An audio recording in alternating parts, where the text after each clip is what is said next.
এই রাত্রিবেলা এখন এসো আমাকে স্কুল থেকে এসো, এখন আমাকে আবার রাতের কিছু করতে হবে। দেখছি যে ডাল নেই, ডালটা তো বসাতেই হবে। দেখতে থাকো তোমরা কি কি করি, সকাল বিকাল মুক্তি নেই। এত বাজে ছিল এবারে মসুর ডালটা, কি বলবো।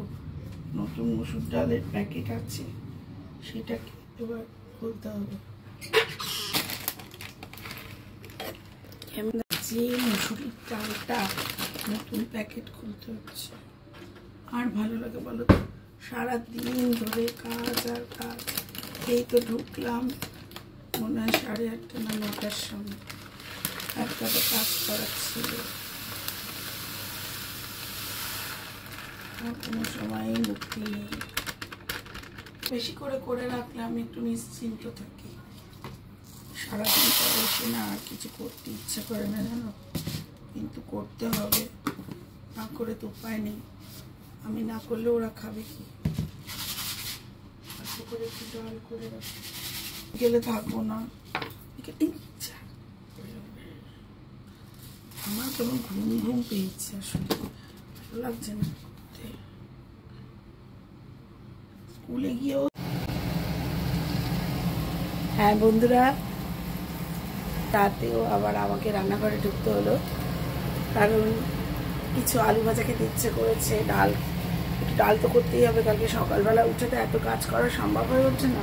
তার জন্য দেখো এখানে আমি এখন গরম গরম আলু ভাজা বসিয়েছি, আর ওদিকে মসুরির ডাল পেঁয়াজ দিয়ে করব। আর এদিকে আমাকে কালকের জন্য সব থোড় কেটে দিচ্ছে, ওদিকে লাউ আছে কেটে দেবে। কেটে রাখলে কি হয় বলো, বিদা হয়, তাহলে আমি একটু নিশ্চিন্ত থাকতে পারি। একটু দেরি করে উঠলেও অতটা টেনশন হয় না। কিন্তু যদি কিছু করা না থাকে, আমার তো তাহলে কখন উঠবো, কখন কি করব, ওদের খেতে দেবো কি করে, ভীষণ টেনশন হয়ে যায়। কারণ সকালবেলা তো ওদেরকে আমার সব কিছু করে রেখে দিয়ে তারপর বেরোতে হয় না, আর মাকে তো খাইয়ে রেখে বেরোয়, মার ওষুধ খাওয়ার ব্যাপার থাকে।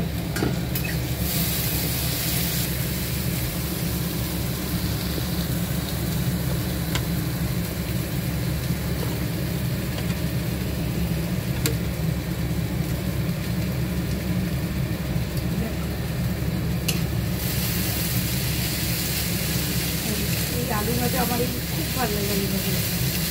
আর একটু পেঁয়াজ দিয়ে দেবো, তারপরে একটু আলুটা এইটা একটু সিদ্ধ সিদ্ধ হয়ে যায়।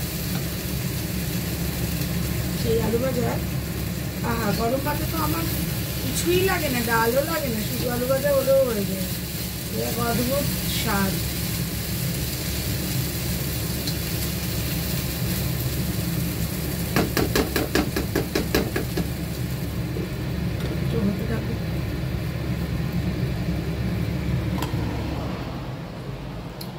একটু নিবু আছে, বসিয়ে দিলাম।